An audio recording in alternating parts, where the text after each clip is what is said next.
అధికారుల పక్షపాత వైఖరి అధికారుల పక్షపాత వైఖరి అధికారుల పక్షపాత వైఖరి We vote. We vote. We vote.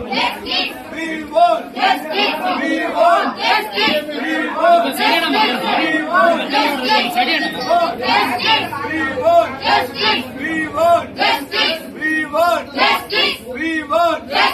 We vote.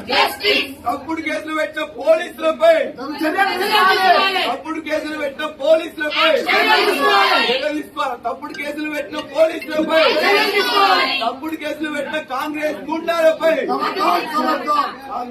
Congress goondaism Congress goondaism Congress goondaism Congress goondaism Congress goondaism అధికారుల పక్షపాత వైఖరి అధికారుల పక్షపాత వైఖరి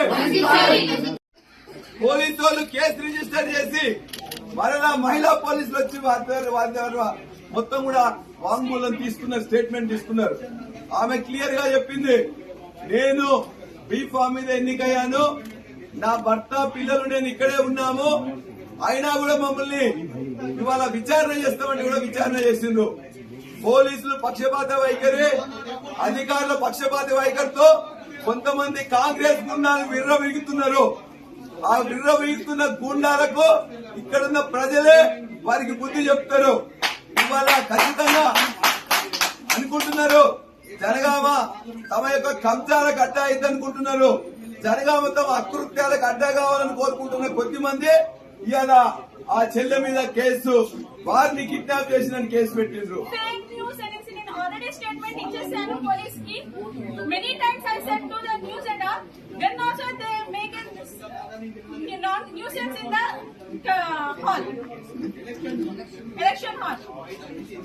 ఇవాళ ఎంపీ గారి నాయకత్వంలో ఇంత అన్యాయంగా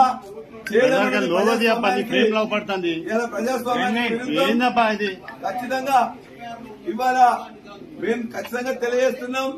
ప్రజాస్వామ్యాన్ని కూనీ చేసి ఎంపీ గారి దగ్గరగా ఉండి కొంతమంది గూండాలు దురదృష్టవార్త ఎన్నికైతే ఆ గూండాల మద్దతుతో ఈ చెల్లె మీద కేసు పెట్టిండ్రు. వారు ఏమని, వారిని ఎవరో కిడ్నాప్ చేస్తున్నారని.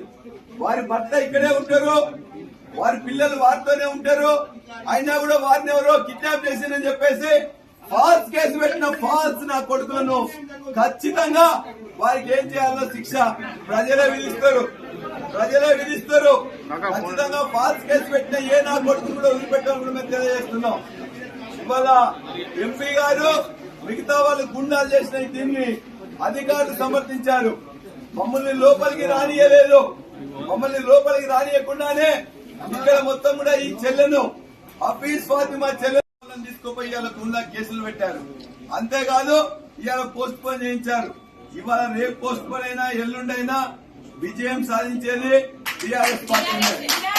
వాళ్ళకి నిజంగానే దమ్ముంటే ఎన్నికకు పోయేవాళ్ళు. ఇవాళ అందరినీ కూడా మళ్ళా